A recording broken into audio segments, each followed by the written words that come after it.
মাতঙ্গিনী মূর্তির পাদদেশে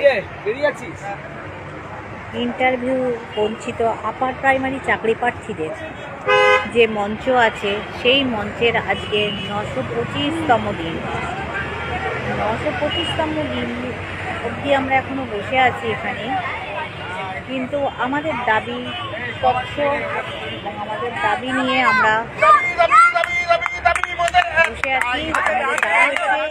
এই রুলসে যে সমস্ত বিষয় আছে সেই রুলস নিয়ে আমাদের ইন্টারভিউয়ের আগে সিট আপডেট করে আমাদের ইন্টারভিউ দিতে হবে এবং নিয়োগ নিতে হবে, কিন্তু আমাদের দাবি এখনো পূরণ হয়নি। যতদিন না পূরণ হবে আমরা এই অবস্থান মঞ্চ চালিয়ে যাবো।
আপনি কোথা থেকে আসছেন দাদা?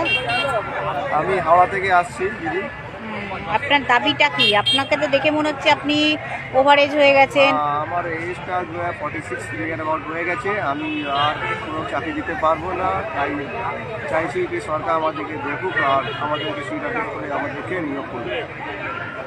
ধন্যবাদ দাদা।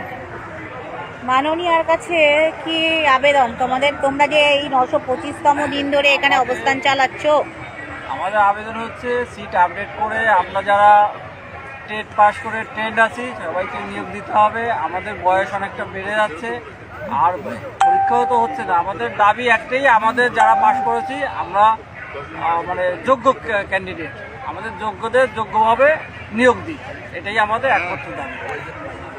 নিয়োগ নিয়োগ নিয়োগ চাই, নিয়োগ চাই, দাবি দাবি দাবি দাবি দাবি মোদের একটাই, নিয়োগ চাই। ও কমিশন গেজেট কেন মানছো না? 10টি বছর আমরা কেন পাচ্ছি এত যন্ত্রণা?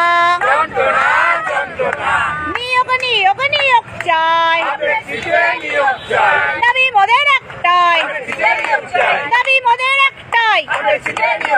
দাবি দাবি দাবি দাবি দাবি মোদের একটাই।